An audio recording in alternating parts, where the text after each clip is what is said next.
Hello and welcome to Toothless Tesla. Today we are in Nepal and we can see proper mountains. Can you see the Himalayan range in the background and the snow-capped mountains that includes Mount Everest? Nepal is such a beautiful country with lovely people and delicious food, but it also has always had development issues.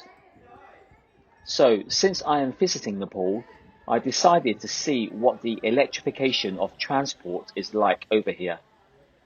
Are there many EVs here in Nepal? Let's find out.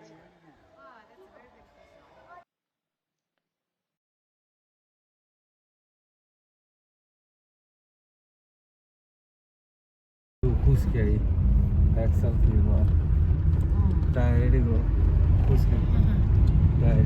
that a tyre burst? We are traveling in a typical passenger car, which is a Muruti Suzuki. These small and fuel-efficient ICE cars are made in India and are India's and Nepal's most popular passenger cars and taxis.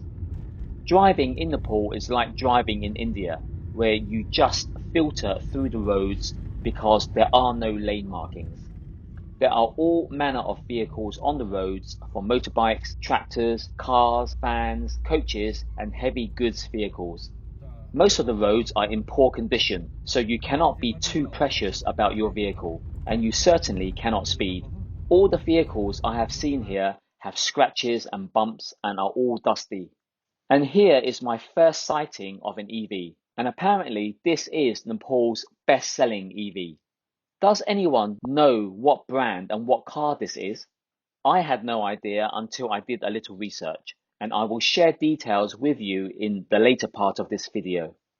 Actually, before I came here, I did not expect to see any EVs in Nepal, simply because when I was in India a couple of years ago, I did not see any EVs there, and Nepal usually follows India's trends.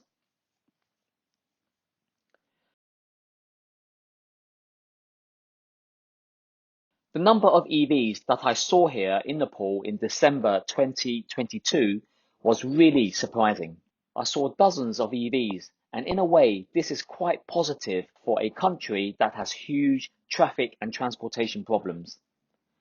It appears that the government in Nepal is taking steps in electrifying transport here.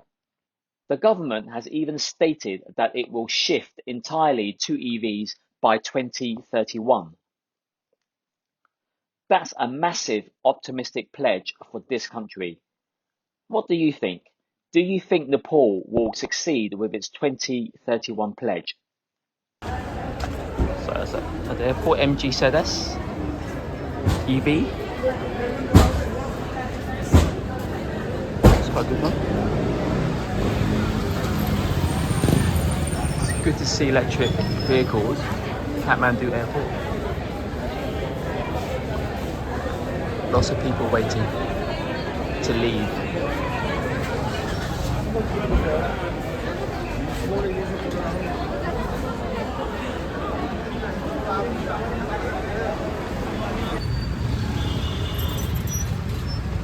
So MG ZS EV. Here are some other EVs that I saw in Nepal. This area is a busy and popular destination for shopping. There are many jewelry shops here selling gold, and I will do another video about the sights, sounds, and the food in Nepal, so please subscribe and click notify to be ready to watch my video when it is uploaded. The fastest I have been is about 40 kilometers per hour, with an average speed of 15 kilometers per hour. Do you think EVs will become popular in Nepal? Can you envisage this city being full of EVs? Actually, I have my doubts about this and will share with you my views later in the video.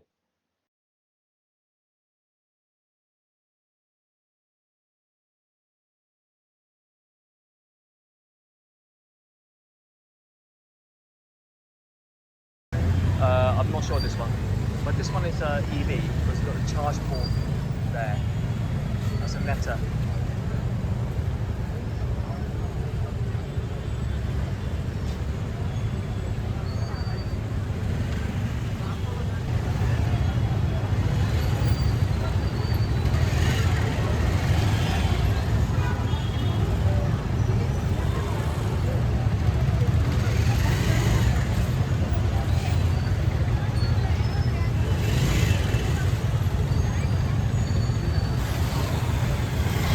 There's the Kona.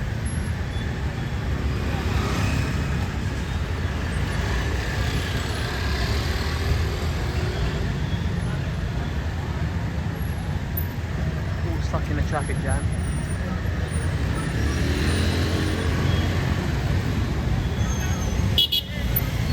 What took me by surprise was seeing a Tesla Model 3 in Kathmandu. As far as I know, there are no Tesla superchargers in Nepal. It's the EV. So, the Tata Nexon EV is Nepal's #1 selling EV. It is actually a very nice looking car, and the signature teal blue color makes it look fresh and modern. Here are its specifications. It has a 30.2 kilowatt hour battery and a range of 312 kilometers. It can go from 0 to 100 kilometers per hour in 9.9 seconds. But this won't ever happen in the city of Kathmandu. This EV takes 8.5 hours to charge to 100% from a 15 amp wall connector. And if there is a supercharger, it will charge from 0 to 80% in 60 minutes. But as far as I know, there are no superchargers in Nepal. From what I have researched, there are currently only about 40 destination chargers throughout Nepal, and not just Kathmandu. So, home charging or office charging appears to be the most convenient method of charging EVs here. There simply is no infrastructure for charging EVs and taking road trips.